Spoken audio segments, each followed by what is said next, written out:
तो गाइज जैसा कि पिछले पार्ट में हमने अभी तक देखा कि लॉ की तबीयत अचानक से खराब हो जाती है और ये देखकर कोराज़ोन चिंता में पड़ जाता है और इसे कुछ भी समझ में नहीं आता कि आखिर ये चल क्या रहा है। इसलिए लॉ को लेकर एक आइलैंड पर निकल जाता है जहाँ पर लॉ कोराज़ोन को बताता है, कोरासान, मैं नेवी से नफरत करता हूँ। सरकार को व्हाइट लेट के बारे में पता था, पर फिर भी उन लोगों ने व्हाइट टाउन के लोगों को इसकी खुदाई करने से नहीं रोका। चिंता मत करो, मैं नेवी की तरफ नहीं हूँ लॉ, और तुम बेफिक्र रहो। हम बहुत ही जल्द ओपी फ्रूट को चुराने वाले हैं और आखिरी में हम नेवी, डोफ्लामिंगो और सरकार के साथ पंगा लेने वाले हैं। और ये सुनकर लॉ स्माइल करता है और कुछ समय बाद ये लोग मीनिया नाम के एक आइलैंड पर पहुंच जाते हैं जहाँ पर एक पायरेट जिसका नाम डीज बैरल्स है, उसी के पास ओपी फ्रूट मौजूद है जो कि पहले एक नेवी ऑफिसर हुआ करता था। और हम उसी पायरेट को देखते हैं जिसके हाथों में ओपी फ्रूट मौजूद होता है और बताता है कि सरकार इसके लिए इसे 5 मिलियन बेरीज की रकम दे रही है जो कि बहुत ज्यादा बड़ी है। अच्छे खासे हाई रैंक के पायरेट्स की भी इतनी ज्यादा बाउंटी नहीं होती है, पर इस बात से हम ये अंदाजा लगा सकते हैं कि ये चीज कितनी ज्यादा वैल्यूएबल है। पहले एक डॉक्टर ने इस लेजेंडरी फ्रूट को खा लिया था और इस डॉक्टर ने कमाल कर दिया था। उसने ऐसी ऐसी बीमारियों के इलाज ढूंढे जिनका इलाज होना नामुमकिन था। जिसके बाद कोराज़ोन लॉ को एक जगह पर रखकर ओपी फ्रूट को लेने के लिए चला जाता है। जिसके बाद अपने डेविल फ्रूट की ताकत का यूज करके बिल्कुल खामोशी के साथ डीज बैरल्स के रूम में एंटर हो जाता है और इस फ्रूट को चुराने में कामयाब भी हो जाता है। पर इससे एक गलती हो जाती है, जब कोराज़ोन भाग रहा होता है तो फिसल कर गिर जाता है और सीधा अपने दुश्मनों के सामने पहुंच जाता है। जिसके बाद ये लोग कोराज़ोन को गोलियों से भून देते हैं और लॉ यहाँ पर अब भी कोराज़ोन का इंतजार कर रहा होता है। अब इसके बाद सुरु भी स्वालो आइलैंड के ऊपर पहुंच जाती है। तुम सभी लोग अपना गार्ड डाउन मत करना क्योंकि हमारा एनिमी डोफ्लामिंगो है। और ये सुरु एक वाइस एडमिरल है नेवी हेडक्वार्टर्स में। मैं हैरान हूँ, आखिर ज़ेनगोकू को इतनी सारी डिटेल्स कहाँ से मिलती है। इसके बाद हम वापस से मिनियन आइलैंड को देखते हैं जहाँ पर की बैरल पायरेट्स का हाइड आउट है और सुरु के पास से कॉल आती है और उसे बताया जाता है कि जहाँ पर बैरल पायरेट्स रुके हुए हैं इस वक्त वहाँ पर काफी ज्यादा धमाके हो रहे हैं। इसके बाद हम कोराज़ोन को देखते हैं और लॉ को लेकर कहीं पर दूर जा रहा होता है और इसे एक जगह पर बिठाकर अपना साइलेंस वाला रूम यूज करता है। जिसके बाद लॉ को होश आ जाता है। अरे ला देखो, हमें ओपी फ्रूट मिल चुका है, अब तुम बिल्कुल ठीक हो जाओगे और इसे खाने के बाद तुम अपनी बीमारी को ठीक भी कर पाओगे। जिस पर लॉ अपने आसपास देखता है और बोलता है, पर देखने से लगता है कि वहाँ पर कुछ बुरा चल रहा है। हे,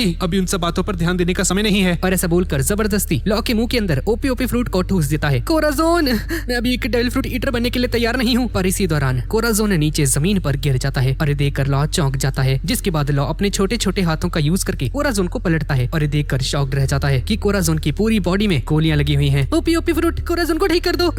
लो, मैंने कहा था ये ऐसे काम नहीं करता है। लो, इस सिलेंडर को ले लो, हम डोफ्लामिंगो को नहीं रोक पाएंगे। तुम्हें सुनने में यकीन नहीं आएगा, पर ये छोटा सा सिलेंडर यहाँ से बहुत ही दूर बसे एक किंगडम जिसका नाम ड्रेसरोसा है उसे बचा सकता है। जैसे ही तुम किसी नेवी सोल्जर को इसे दे दोगे तो हम सभी लोग भी यहाँ से बच जाएंगे और जैसे ही तुम इस काम को करके वापस आओगे तो हम दोनों मिलकर पूरी दुनिया घूमेंगे। हाँ, सिर्फ तुम और मैं। जिसे सुनकर लॉ इसकी बात मान जाता है और हिम्मत करके नेवी सोल्जर्स के पास जाने की कोशिश करता है, पर उन सभी को देखते ही हिचकिचाने लगता है और वो सभी नेवी सोल्जर्स यहाँ से चले जाते हैं। पर तभी देखता है कि यहाँ पर एक सिंगल नेवी सोल्जर आ रहा होता है और इसे देखकर लॉ इसके पास दौड़ता है और जाकर इसे वो सिलेंडर दे देता है। जिसके बाद हमें पता चलता है कि दरअसल ये नेवी सोल्जर वर्गो है और वर्गो उस सिलेंडर को देखकर समझ जाता है कि ये कोई सीक्रेट मैसेज है। जिसके बाद लॉ इससे पूछता है कि क्या मैं तुम पर भरोसा कर सकता हूँ क्या? हाँ, तुम मुझ पर भरोसा कर सकते हो। यहाँ पास ही एक इंसान है जिसे गोली लगी है, वो मर रहे हैं, प्लीज उन्हें जाकर बचा लीजिए। जिसके बाद वर्गो लॉ को अपनी पीठ पर बिठाकर कोराज़ोन के पास लेकर जाने लगता है और असल में लॉ की सबसे बड़ी गलती होती है। जैसे ही वर्गो कोराज़ोन को देखता है तो शॉक्ड रह जाता है। आखिर तुम यहाँ पर क्या कर रहे हो? और ये देखकर कोराज़ोन अपना सर पकड़ लेता है। अरे यार, इतने सारे नेवी सोल्जर्स में तुम्हें वर्गो ही मिला था। और कोराज़ोन को देखने के बाद वर्गो उस सिलेंडर को खोलकर देखता है और इसमें जो भी लिखा होता है इसे पढ़कर समझ जाता है कि असल में कोराज़ोन नेवी का ही एक स्पाई है, यानी कि जासूस है और हमारी डोंक्योटी फैमिली का दुश्मन है। जिसके बाद कोराज़ोन के फेस के ऊपर एक जोरदार किक मारता है और लॉ कोराज़ोन को बचाने की कोशिश करता है, पर वर्गो इसे उठाकर दूर फेंक देता है। जिसके बाद वर्गो अपना फुल बॉडी आर्मामेंट का यूज करता है और दोनों की बहुत ही बेरहमी के साथ मार लगाता है और इनकी हालत खराब कर देता है। और कुछ समय बाद लॉ और कोराज़ोन की हालत बहुत ही ज्यादा खराब हो चुकी है और वर्गो डोफ्लामिंगो को कॉल लगाकर बता देता है कि मुझे तुम्हें कुछ बताना है। कोराज़ोन नेवी का एक ऑफिसर है और हमारी फैमिली की बर्बादी चाहता है।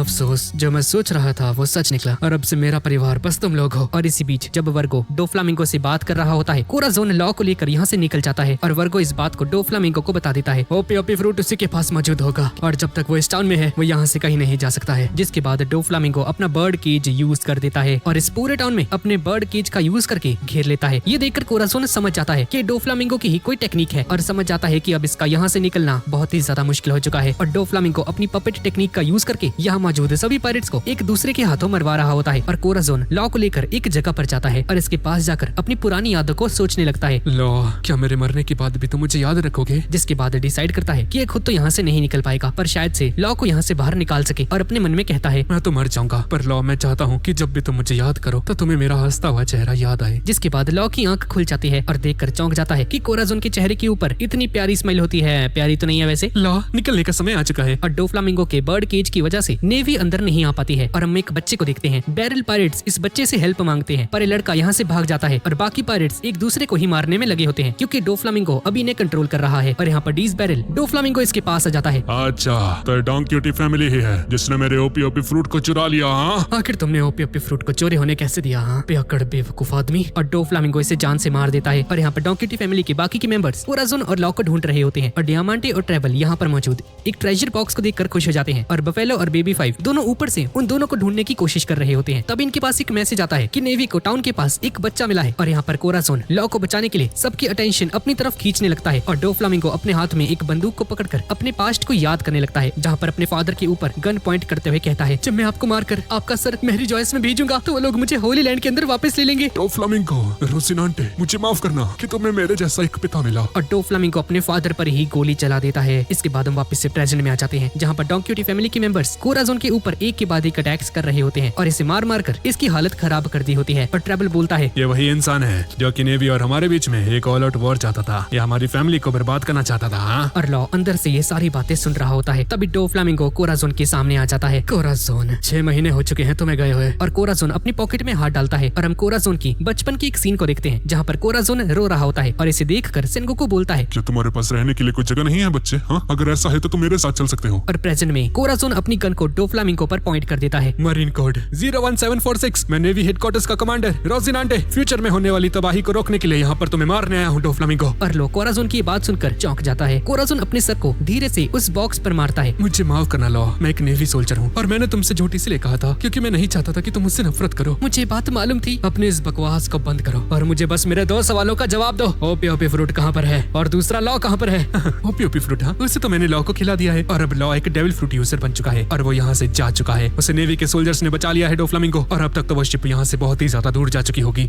और सुनकर डोफ्लामिंगो का दिमाग खराब हो जाता है और बफेलो और बेबी 5 भी यहाँ पर आ जाते हैं। सर जी, हमने रेडियो पर अभी एक खबर सुनी, नेवी के लोगों ने एक बच्चे की जान बचा ली है। और गाइस, ये बच्चा लॉ नहीं होता बल्कि वो दूसरा बच्चा होता है जिसके बारे में हमने अभी थोड़ी देर पहले देखा था और इसके फेस के ऊपर एक मार्क होता है। और बफेलो की इस बात को सुनकर कोराज़ोन हैरान रह जाता है कि क्या कोइंसिडेंस है भाई, लॉ तुम्हारे लिए एक के बाद एक सेवियर्स आते जा रहे हैं। जिसके बाद डोफ्लामिंगो सभी को ऑर्डर देता है, निकलने की तैयारी करो, मैं बर्ड केज को हटा रहा हूँ, जिसके बाद हम उस शिप को पकड़ेंगे और उसे डुबा कर लॉ को वापस ले लेंगे। अगर तुम लोग लॉ का करने के वाले हो, लॉ ने ओपी ओपी फ्रूट खाया है इसलिए मुझे उससे सिखाना पड़ेगा कि आखिर वो मेरे लिए कैसे मरेगा। और लॉ डोफ्लामिंगो की ये बात सुनकर डर जाता है। पर आखिर तुम मेरे रास्ते में क्यों आए कोराज़ोन? क्यों मुझे हर बार अपने ही फैमिली मेंबर्स को मारना पड़ता है? हाँ? और लॉ ये सुनकर हैरान हो जाता है। कोराज़ोन, तुमने तो कहा था कि ऐसी सिचुएशन नहीं आएगी और डोफ्लामिंगो तुम्हारी जान नहीं लेगा, ये चल के रहा है। अब इसके बाद हम एक फ्लैशबैक को देखते हैं, जहाँ पर थोड़ी देर पहले कोराज़ोन ने लॉ के ऊपर अपनी पावर्स को यूज किया होता है, जिससे कि उसके कांटेक्ट में आने वाली किसी भी चीज से आवाज नहीं आएगी। और कोराज़ोन की बात को याद करता है, जहाँ पर उसने कहा था कि पायरेट्स जहाँ पर भी जाते हैं ट्रेजर बॉक्सेस को अपने हाथ से जाने नहीं देते हैं और उसे अपने साथ जरूर लेकर जाते हैं। और मेरी चिंता मत करना क्योंकि मैं डोफ्लामिंगो का सगा भाई हूँ, वो मुझ पर गुस्सा जरूर करेगा लेकिन मुझे जान से कभी नहीं मारेगा। जिसके बाद लॉ उस बॉक्स को जोर जोर से मारने लगता है और कोराज़ोन कहकर आवाज लगाता है, लॉ का पीछा छोड़ दो डोफ्लामिंगो, वो बदल चुका है। माना कि जब वो यहाँ पर आया था तब अपना रास्ता भटक चुका था, पर अब वो बदल चुका है और तुम्हारे पास ऐसा कुछ नहीं है जिससे कि लॉ तुमसे सीखे। तुम बस तबाही मचाने वाले एक बच्चे हो। बेहतर होगा कि तुम उसका पीछा छोड़ दो क्योंकि लॉ अब आजाद है। और सुनकर लॉ इमोशनल हो जाता है। जिसके बाद डोफ्लामिंगो कोराज़ोन को गोली मार देता है और कोराज़ोन को मारकर डोफ्लामिंगो यहाँ से जाने लगता है लॉ को लेकर। और लॉ उस बॉक्स के अंदर से कोराज़ोन को देख रहा होता है पर कोराज़ोन अभी तक मरा नहीं होता है। नहीं, मुझे अभी थोड़ा और जिंदा रहना होगा ताकि लॉ यहाँ से खामोशी के साथ निकल जाए, क्योंकि अगर ये मर जाता है तो इसने लॉ के ऊपर जो स्पेल यूज किया था वो टूट जाएगा। जिसके बाद लॉ खामोशी से उस बॉक्स के अंदर से बाहर निकल जाता है और चिल्ला चिल्ला कर रो रहा होता है और कोराज़ोन के द्वारा कही गई हर एक छोटी बड़ी बात को याद करता है और यहाँ से रोते रोते बहुत दूर चला जाता है। और कोराज़ोन के स्पेल की वजह से इसका रोना किसी को भी सुनाई नहीं देता है। अब इसके बाद हम वापस से प्रेजेंट में आ जाते हैं, जहाँ पर डोफ्लामिंगो और लॉ के बीच में फाइट चल रही होती है। दोनों एक दूसरे को बराबर की टक्कर दे रहे होते हैं पर हम देखते हैं कि लॉ अब थकने लगता है। क्या बात है लॉ, कहीं तुम थक तो नहीं गए? हाँ? मुझे तो लगा तुम बस खेल रहे हो। मैं यहाँ अपनी मर्जी से आया हूँ क्योंकि 13 साल पहले जो तुमने किया था डोफ्लामिंगो, मैं उसका बदला जरूर लूंगा। आखिर तुम क्या बात कर रहे हो लॉ? क्योंकि तुम्हारी एज और फ्रीडम सब कुछ मेरा है। मैं तुम्हें रोककर उस इंसान का सपना पूरा करूंगा और उसके बाद ही मैं खुद को आजाद समझूंगा डोफ्लामिंगो। और यहाँ पर लूफी बेलेमी और डोफ्लामिंगो के क्लोन के साथ लड़ रहा होता है और इनसे लड़ने में काफी ज्यादा दिक्कत आ रही होती है क्योंकि जब भी ये डोफ्लामिंगो के क्लोन पर हमला करता है तो डोफ्लामिंगो बेलेमी को आगे कर देता है। और यहाँ पर लॉ, तुम्हें मंकी डी लूफी के बारे में क्या लगता है डोफ्लामिंगो? मैं नहीं जानता था कि तुम एक सेलेस्टियल ड्रैगन हो और तुम डी के बारे में क्या जानते हो? और इसी बीच इन दोनों के बीच में फाइट चल रही होती है। इन सब से तुम्हारा कोई लेना देना नहीं है लॉ। और तुम क्या कहना चाहते हो? हाँ, यही ना कि स्ट्रॉ हैट को उसकी डेस्टिनी यहाँ पर लेकर आई है और वो मुझे मारेगा क्योंकि मेरे अंदर एक सेलेस्टियल ड्रैगन का खून है। क्या बेवकूफी है। कुछ ऐसी जगहें हैं जहाँ के लोगों को डी कहा जाता है और वो लोग गॉड के जानी दुश्मन हैं। जिसके बाद लॉ इसे बताता है कि मैं भी एक डी हूँ। ये सुनकर डोफ्लामिंगो हैरान रह जाता है। अब इसके बाद हम वियोला को देखते हैं जहाँ पर ये सबकी सिचुएशन के ऊपर नजर रख रही होती है। क्या हुआ बेटी? क्या सिचुएशन है? हाँ, आखिर वहाँ पर चल क्या रहा है? पिताजी, लॉ की फाइट डोफ्लामिंगो के साथ हो रही है और पीका जोरो के साथ लड़ रहा है, डियामांटे कीरोस के साथ लड़ रहा है और ट्रैवल भी डोफ्लामिंगो के पास ही है। जिसके बाद उसप वियोला से पूछता है, आखिर एक बात बताना, वहाँ पर कितने एग्जीक्यूटिव्स बचे हैं? अभी सभी एग्जीक्यूटिव्स खड़े हुए हैं और फ्लावर फील्ड पर कीरोस और डियामांटे के बीच में लड़ाई चल रही होती है और डियामांटे अपना एक अटैक यूज करता है जिसकी वजह से पूरी जमीन लहराने लगती है और रॉबिन को रेबेका की बहुत ज्यादा फिक्र हो रही होती है। रॉबिन्सन, आप ऊपर जाइए, मैं आपको बैकअप दूंगा। और यहाँ पर कैवेंडिश और ग्लेडियस के बीच में फाइट चल रही होती है और ऐसे ही हम कोलोसियम के सभी टफ फाइटर्स को देखते हैं और ये सभी लोग फैमिली के एग्जीक्यूटिव्स के साथ लड़ रहे होते हैं। जिसके बाद हम वापस से डोफ्लामिंगो को देखते हैं और इसका दिमाग ये सुनकर खराब हो जाता है कि लॉ भी एक डी है और लगातार लॉ पर हमले कर रहा होता है। और यहाँ पर वियोला कहती है कि अगर सभी टॉप एग्जीक्यूटिव्स मर भी जाते हैं और डोफ्लामिंगो जिंदा बच गया तब भी हमारा कुछ नहीं होने वाला है। और यहाँ पर लॉ अपना एक रूम तैयार करता है और डोफ्लामिंगो पर अपने इंजेक्शन अटैक का यूज करता है। उस दिन कोरासान तुम्हें इसलिए नहीं मार पाए क्योंकि वो बहुत ही दयालु थे और उनकी जगह आज मैं हूँ। आज उनकी जगह मैं तुम्हें यहाँ पर मारूंगा डोफ्लामिंगो और उनका बदला पूरा करूंगा। पर लॉ के इस हमले से डोफ्लामिंगो बहुत ही ज्यादा आसानी से बच जाता है। आखिर था क्या? तो आखिर यही तुम्हारा ट्रिगर है? हाँ, लॉ दोबारा से रूम यूज करता है और सीधा डोफ्लामिंगो पर अटैक करता है पर डोफ्लामिंगो इसके हमले को बहुत ही आसानी से रोक लेता है। Counter shock. पर फिर से इसके अटैक से बच जाता है। भाई कोई अटैक लग भी जाए भाई, इसको कुछ हो ही नहीं रहा। लॉ, तुमने मुझे बहुत ही ज्यादा डिसअपॉइंट कर दिया है। और लॉ इस बात को सुनकर रॉयल पैलेस के एक टुकड़े को काटकर डोफ्लामिंगो पर फेंक देता है पर डोफ्लामिंगो अपने स्पाइडर वेब का यूज करके लॉ के हमले को रोक देता है। पर जो छोटे पत्थर थे वो जमीन पर गिरने लगते हैं जिसका यूज करके लॉ डोफ्लामिंगो पर अटैक कर देता है और चारों तरफ धूल फैल जाती है। और इस मौके का फायदा उठाकर लॉ डोफ्लामिंगो पर हमला करता है पर डोफी इसका हाथ पकड़ लेता है। आखिर तुम्हें कैसी बचकानी हरकतें कर रहे हो लॉ? और यहाँ पर लूफी बेलेमी और इसके साथ लड़ते लड़ते थक चुका है पर बेलेमी को जकड़ लेता है और इसे रोक देता है।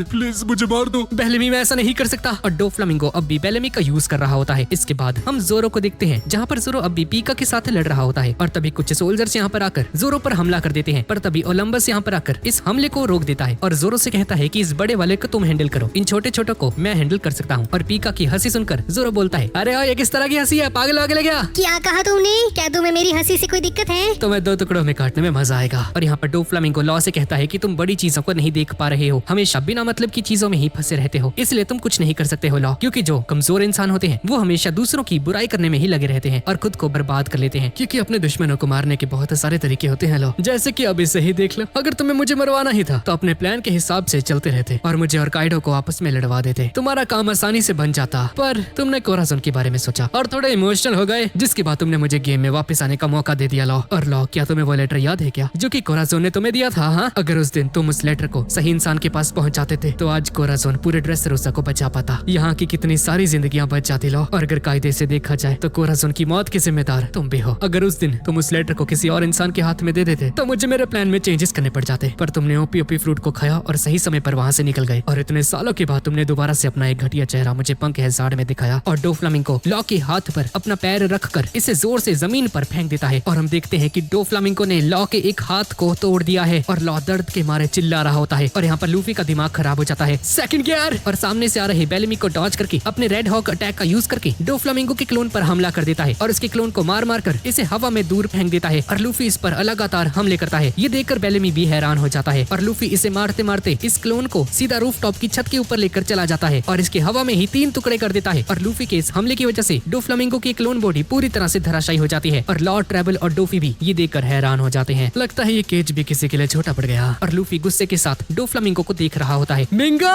और लूफी की आवाज सुनकर डोफ्लामिंगो इसे देखने के लिए आगे बढ़ता है पर तभी बेलेमी लूफी पर हमला करने के लिए आगे बढ़ जाता है पर अब बेलेमी की हालत खराब हो चुकी है। मिंगो, बेलेमी को जाने दो वरना ये मर जाएगा। अच्छा, तो अभी तक जिंदा है? हाँ, और तुम अपने इरादे को नहीं बदलने वाले क्या स्ट्रॉ हैट? ठीक है बेलेमी, मैं तुम्हें हमेशा की तरह जाने देता हूँ। और हम एक फ्लैशबैक को देखते हैं कि डोफ्लामिंगो और बेलेमी एक दूसरे के साथ कैसे मिले। डोफ्लामिंगो एक बार में बैठा होता है तभी बेलेमी यहाँ पर आ जाता है। शॉने, तो बक्का डोंकी फैमिली का एक मेंबर होगा है ना? प्लीज मुझे अपने क्रू को ज्वाइन करने दो। आखिर तुम कहाँ के हो? मैं नॉर्थ ईस्ट का रहने वाला हूँ। हाँ, वो तो बहुत ही अच्छी जगह है। आखिर तुम उसे छोड़ना क्यों चाहते हो? पर वहाँ पर वो मजा नहीं जो मैं चाहता हूँ और डोंकी फैमिली वहाँ पर बहुत ही ज्यादा पॉपुलर है, इसलिए मैं तुम्हारे क्रू को ज्वाइन करना चाहता हूँ। ठीक है, पर सिर्फ एक शर्त पर, और वो ये है कि अगर तुम एक बार भी किसी से हार जाते हो। और इसके बाद बेलेमी की मुलाकात लूफी से से होती है और लूफी इसे हरा देता है। जिसके बाद कैसे लूफी की मुलाकात बेलेमी से होती है कोलोसियम के अंदर और डोफी बेलेमी को और भी मौके देता है पर फिर भी सारे मौके गवा देता है। जिसके बाद लूफी बेलेमी से कहता है कि बेलेमी तुम यहाँ पर आराम करो, मैं डोफ्लामिंगो को तुम्हारे लिए भी जरूर खत्म करूंगा और मैं ही उसे हराऊंगा। पर हम देखते हैं कि बेलेमी हार नहीं मानता है स्ट्रॉ हैट, इसमें कोई शक नहीं, तुम पहले से ज्यादा ताकतवर हो चुके हो, पर मैं अभी अब पहले जैसा नहीं रहा। और बेलेमी स्प्रिंग हॉपर का यूज करता है और लूफी से कहता है कि स्ट्रॉ हैट ये टेक्निक पहले से बहुत ही ज्यादा खतरनाक बन चुकी है। और यहाँ पर जोरो और पीका जोरो के ऊपर रैंडमली अटैक्स कर रहा होता है, यानी कि जोरो पर तो हमला कर रहा होता है पर साथ ही साथ अपने ही सोल्जर्स पर भी अटैक कर रहा होता है। और हजरुद्दीन और मैच वाइज एक दूसरे को हरा देते हैं और जोरो के सामने आकर गिर जाता है। तुम थोड़ा सा आराम करो। और डॉन चिनजाओ और लाओ जी के बीच में भी लड़ाई चल रही होती है और लाओ जी डॉन चिनजाओ को एक जोरदार किक मारता है पर उस किक की वजह से इसकी कमर में मोच आ जाती है क्योंकि लाओ जी बहुत ही ज्यादा बूढ़ा हो चुका है। पर इस सिचुएशन में भी चिनजाओ को बहुत ही ज्यादा कड़ी टक्कर दे रहा होता है। और यहाँ पर साई जो कि अभी बेबी 5 के साथ लड़ रहा है, साई द्वारा कही गई हर एक बात का बेबी 5 कुछ अलग ही उल्टा मतलब निकाल लेती है और साई से शादी की बात करने लगती है। ये सुनकर साई भी शॉक्ड रह जाता है और बेबी 5 को ऐसा लग रहा होता है कि जैसे साई को इसकी जरूरत है। अगर तुम मेरे लिए कुछ करना ही चाहती हो तो जाकर मर जाओ। और यहाँ पर चिनजाओ जब शादी की बात पड़ती है तो साई से कहने लगता है तुम ऐसे ही किसी के साथ भी शादी नहीं कर सकते हो, हमने पहले ही तुम्हारी शादी किसी और के साथ अरेंज कर दी है। मुझे फर्क नहीं पड़ता है मेरी पत्नी कौन बनेगी, मुझे बस जीतने से मतलब है। अरे ये तुम क्या कह रहे हो? तुमने तो कहा था तुम्हें मुझसे शादी करनी है और तुम्हें मेरी जरूरत है ना?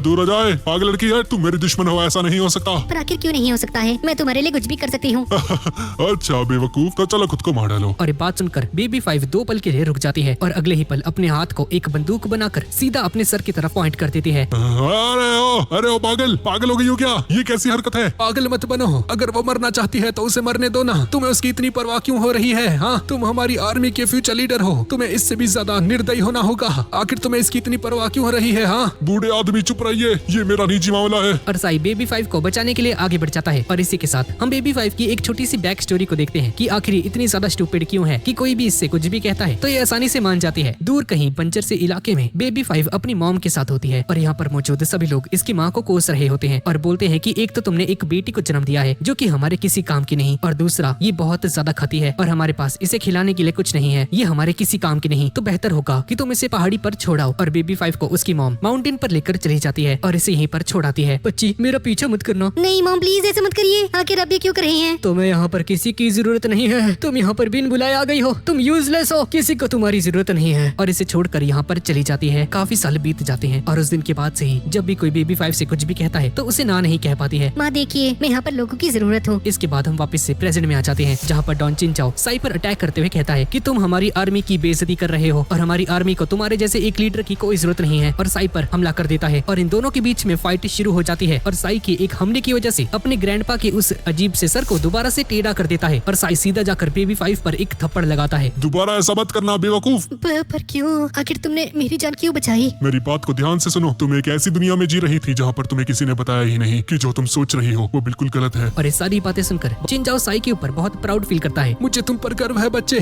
तुमने आर्मामेंट हॉकी को मास्टर कर लिया है और तुमने मुझे भी हरा दिया। साई, तुम्हारे उस हमले का नाम अब से ड्रिल ड्रैगन नेल होगा। आज से ये अटैक तुम्हारा होता है और आज से मेरी आर्मी भी तुम्हारे हाथों में है बच्चे। अब तुम जिससे चाहो उससे शादी कर सकते हो। और लाओ जी ये सारी बातें खड़ा होकर सुन रहा होता है और हम देखते हैं कि इसने इतने सालों से बहुत सारी एनर्जी को अपनी बॉडी के अंदर स्टोर कर रखा था और आज सारी एनर्जी को रिलीज करते साथ ही उसने अपनी सबसे खतरनाक फॉर्म को अचीव कर लिया है और सीधा आकर अपना एक बहुत ही खतरनाक अटैक चिनजाओ पर कर देता है, जिसकी वजह से चिनजाओ यहीं पर नॉकआउट हो जाता है। साई को देखकर बहुत ही ज्यादा गुस्सा आ जाता है। मैं अपने ग्रैंडपा का बदला तुमसे जरूर लेकर आऊंगा। तुम्हें मुझे हराने के लिए 100 सालों की ट्रेनिंग और करनी पड़ेगी। और इन दोनों के बीच में फाइट शुरू हो जाती है। बेबी 5 हमारी है क्योंकि हमारे लिए कुछ भी कर सकती है। इतनी ज्यादा बेवकूफ है कि जरूरत पड़ने पर हमारी गुलाम भी बन सकती है और हमारे लिए मर भी सकती है। तुम्हें हराने के बाद मैं बेबी 5 को अपनी वाइफ बनाऊंगा। और लाओ जी अपने सबसे ज्यादा खतरनाक अटैक को यूज करता है और ये देखकर साई भी अपना drill dragon nail attack use करने लगता है और ये अटैक इतना ज्यादा खतरनाक होता है कि इसके एक ही वार में लाओ जी का काम तमाम हो जाता है और टॉप एग्जीक्यूटिव नॉकआउट हो चुका है। और साई की किक का इम्पैक्ट इतना ज्यादा होता है कि अटैक जोरो को भी फील होता है और दोनों की नजर साई पर जाती है। और तभी एलिजाबेलो जोरो के पास आता है और पूछता है कि क्या तुम्हें कोई मदद चाहिए क्या? नहीं, मैं इसे संभाल सकता हूँ। अब इसके बाद हम देखते हैं कि डिमांटे और कीरोस के बीच में लड़ाई चल रही होती है और डिमांटे लगातार कीरोस को प्रवोक करने की कोशिश करता है और रेबेका पर भी हमला करना शुरू कर देता है। ये देखकर कीरोस इसकी जान बचाता है। फादर, मैं अपनी रक्षा कर सकती हूँ। बच्ची, जब मैं एक टॉय था तो मैंने तुम्हें तलवार चलाना सिखाया था, पर अब जबकि मैं एक इंसान बन चुका हूँ तो मैं तुम्हें अपने हाथों में तलवार उठाने नहीं दूंगा। और डिमांटे लगातार इसे प्रवोक करता रहता है और इससे कहता है कि कीरोस, मैंने तुम्हारी वाइफ को मारा था और आज मैं तुम्हारी बेटी को भी खत्म कर दूंगा।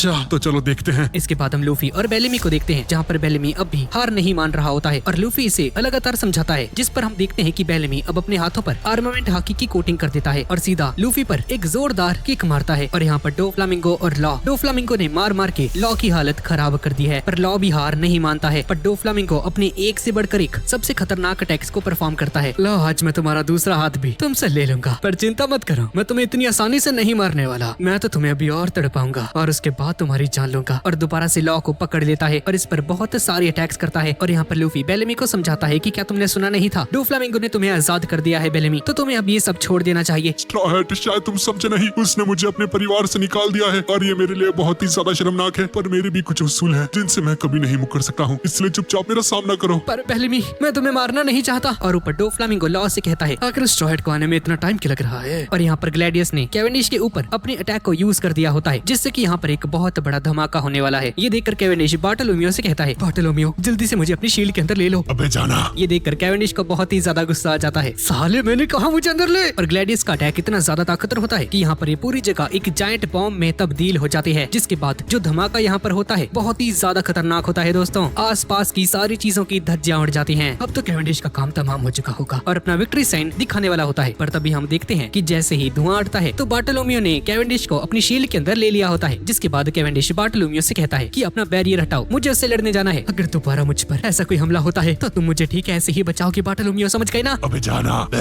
साले देख लूंगा तुझे बाद में। और यहाँ पर रॉबिन फ्लावर फील्ड की तरफ आगे बढ़ रही होती है, पर ग्लैडियस को ये बात बिल्कुल भी पसंद नहीं आती है और इस पर हमला कर देता है। पर बार्टोलोमियो रॉबिन की जान बचा लेता है। ये देखकर रॉबिन बार्टोलोमियो को आंख मारती है, जिसके बाद बार्टोलोमियो पूरी तरह से पगला जाता है। ये बार्टोलोमियो भाई सांजी की कमी पूरी कर रहा है। और जब ग्लैडियस और कैवेंडिश फाइट कर रहे होते हैं तभी बार्टोलोमियो अपना बार्टोलोमियो बुल नाम का एक अटैक यूज कर देता है और इसके रास्ते में आने वाली हर एक चीज को कुचलता हुआ आगे बढ़ता है। अब कैवेंडिश और ग्लैडियस आगे होते हैं और बार्टोलोमियो और उसका ये बैरियर इनके पीछे पीछे आ रहा होता है। और यहाँ पर डेलिंगर कैवेंडिश की तरफ आगे बढ़ता है, पर जैसे ही उसके ऊपर नजर डालता है तो चारों तरफ सन्नाटा छा जाता है और एक ऐसी आंधी चलती है जिसकी वजह से यहाँ पर मौजूद सभी लोग नॉकआउट हो जाते हैं। और एंड में डेलिंगर के ऊपर भी एक स्लैश अटैक पड़ जाता है और कैवेंडिश के अंदर से हाकुबा की ताकतें बाहर आ चुकी हैं और पलक झपकते ही डेलिंगर को चुटकियों में हरा देता है, जिसके बाद इसका निशाना है बार्टोलोमियो। कैवेंडिश के जैसे ही लग रहे हो, पर तुम्हारा चेहरा इतना भद्दा क्यों लग रहा है? और अब हाकुबा कैवेंडिश पर भी अटैक करना शुरू कर देता है, पर इसके बैरियर की वजह से ऐसा नहीं कर पाता है। पर अब इसकी नजर रॉबिन पर पड़ जाती है और अब कैवेंडिश रॉबिन को मारने के लिए आगे बढ़ता है, पर रॉबिन इसे जकड़ लेती है। मुझे जल्द से जल्द रेबेका के पास जाना होगा। तभी कैवेंडिश जैसे तैसे करके अपनी बॉडी के ऊपर कंट्रोल पा लेता है। हाकुबा मैं तुम्हें मेरी बॉडी पर कंट्रोल करने नहीं दूंगा। पर अगले ही पल दोबारा से हाकुबा में स्विच कर जाता है मैं तुम्हारी जान ले लूंगा। और कैवेंडिश अपनी बॉडी को दो पार्ट्स में डिवाइड कर देता है, जिसमें हाफ बॉडी के ऊपर हाकुबा और हाफ पर इसका खुद का कंट्रोल होता है। अब तुम मुझ पर भरोसा कर सकती हो रॉबिन। पर तभी ग्लैडियस यहाँ पर खेल खेल जाता है और जहाँ पर रॉबिन अभी खड़ी होती है इस जगह को एक टाइम बॉम्ब बना देता है। ये देखकर बार्टोलोमियो समझ जाता है कि अगर इसे रॉबिन की जान बचानी है तो इसे ग्लैडियस को हराना होगा और ग्लैडियस पर हमला करने के लिए आगे बढ़ता है। पर ग्लैडियस अपने पॉइजनस नीडल्स का यूज करके बार्टोलोमियो पर अटैक कर देता है, जिससे बार्टोलोमियो को बहुत ज्यादा पेन होता है, पर फिर भी दोबारा से अपने पैरों पर खड़ा हो जाता है और लड़ने के लिए आगे बढ़ता है। और इसी दौरान ग्लैडियस खुद को एक टाइम बॉम्ब में बदल देता है, जिसका मतलब है कि बार्टोलोमियो अब यहाँ तो खुद को बचा सकता है या फिर रॉबिन को। पर हमारा ये स्ट्रॉ हैट फैन इतना ज्यादा संकी होता है कि सीधा जाकर ग्लैडियस से भिड़ जाता है और इन दोनों को एक वॉल में कैद कर लेता है और अपने पास एक छोटी सी नाइफ को निकालकर सीधा ग्लैडियस पर हमला कर देता है, जिससे कि ग्लैडियस की बॉडी यहाँ पर फट जाती है और बार्टोलोमियो को बहुत ज्यादा पेन झेलना पड़ता है। बार्टोलोमियो को लगता है कि उसने ग्लैडियस को हरा दिया है, लेकिन ग्लैडियस अभी भी इसके ठीक सामने खड़ा होता है। अगर तुम्हें मुझे मारना ही था तो तुम्हें मेरे दिल पर हमला करना चाहिए था, जैसा कि मेरी एक्स ने किया था। जिसके बाद ग्लैडियस अपना पॉप रॉक्स सुपर एरिना नाम का एक अटैक यूज करता है और एक बहुत बड़ा धमाका होता है और रॉबिन ने कैवेंडिश को अपने हाकुबा का यूज करके बचा लिया होता है। ये देखकर बार्टोलोमियो को बहुत ही ज्यादा गिल्ट महसूस होता है कि उससे एक इंसान की जान भी ढंग से बचाई नहीं गई। होली पिस्टल नाम का एक अटैक यूज करने लगता है और उस अटैक को लेकर सीधा ग्लैडियस की तरफ आगे बढ़ता है और इसके एक ही हमले से ग्लैडियस यहाँ पर नॉकआउट हो जाता है। जिसके बाद रॉबिन ऊपर पहुंचकर कीरॉस से कहती है कि कीरॉस अब तुम खुल के लड़ाई कर सकते हो, रेबेका के लिए मैं यहाँ पर हूँ। और इसी दौरान डोफ्लामिंगो के कुछ सोल्जर्स बार्टोलोमियो के पास आते हैं। सर हम जानते हैं कि आपने ग्लैडियस को हरा दिया है, पर अभी भी वो हमारा एक फैमिली मेंबर है, हमें इसकी ट्रीटमेंट करनी होगी, प्लीज हमें इसे ले जाने दीजिए। और तभी वॉयलेट लियो से कहती है, लियो तुम्हें अपनी स्पीड बढ़ानी होगी क्योंकि मैंचरी को गियोला ने पकड़ लिया है। और हम गियोला को देखते हैं और गियोला मैंचरी से कहती है, तुम्हें हमारे एग्जीक्यूटिव्स को ठीक करना होगा। जिन लोगों ने इन्हें हराया है वो बहुत ज्यादा थक चुके होंगे, पर तुम्हारी मदद से दोबारा से रिकवर होकर उन पर भारी पड़ने लगेंगे। नहीं मैं ऐसा नहीं करूंगी, तुम लोग बुरी लोग हो। और गियोला मैंचरी को पकड़कर इसके हाथों को मोड़ने लगती है और इसकी आंखों से गिरा हुआ एक आंसू एक सोल्जर पर जाकर गिर जाता है, जिसकी वजह से वो सोल्जर हील हो जाता है। और गियोला समझ जाती है कि मैंचरी के आंसू किसी को भी हील कर सकते हैं और इसे पकड़कर इसे टॉर्चर करने लगती है ताकि रोना शुरू कर दे। ये देखकर वॉलेट भी रो पड़ती है। लियो तुम्हें जल्दी करना होगा, गियोला मैंचुरी को मार रही है। क्या प्रिंसेस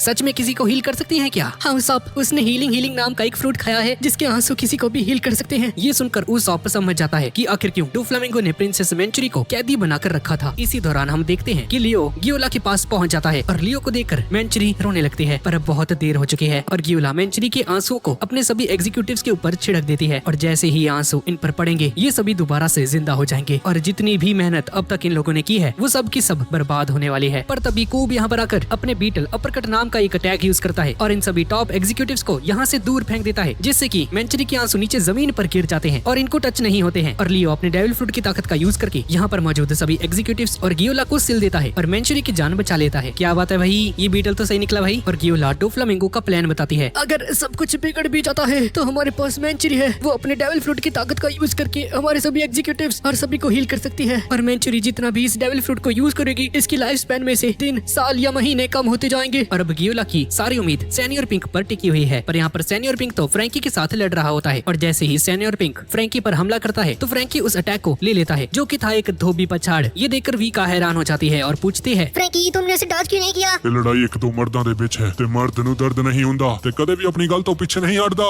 क्या कहा तूने? मर्द वाली बात? हाँ ठीक है, अगर तुम एक असली के मर्द हो तो अब मैं तुम पर हमला करूंगा और तुम इस अटैक को पूरे तरीके से अपने ऊपर ले लोगे और अगर तुम दोबारा से अपने पैरों पर खड़े हो गए तो मैं अपनी हार मान लूंगा और तुम जो भी अगला अटैक करोगे मैं उसे डॉज नहीं करूंगा। जिसके बाद सैनियर पिंक फ्रैंकी को उठाकर एक बड़ी सी बिल्डिंग के ऊपर लेकर जाता है और फ्रैंकी को उठाकर नीचे जमीन पर बहुत बुरे तरीके से पटक देता है और फ्रैंकी की हालत खराब हो जाती है और सभी को लगता है कि फ्रैंकी हार चुका है। पर फ्रैंकी दोबारा से अपने पैरों पर खड़ा हो जाता है और इसकी लुक बहुत ही ज्यादा खतरनाक लगती है क्योंकि इसकी एक आंख पूरे तरीके से डैमेज हो चुकी है। ਹੁਣ ਮੇਰੀ ਵਾਰੀ ਆ, ਜਾਇंट फिस्ट हैमर अटैक। और सैनियर पिंक के फेस के ऊपर बहुत खतरनाक पंचेस मारता है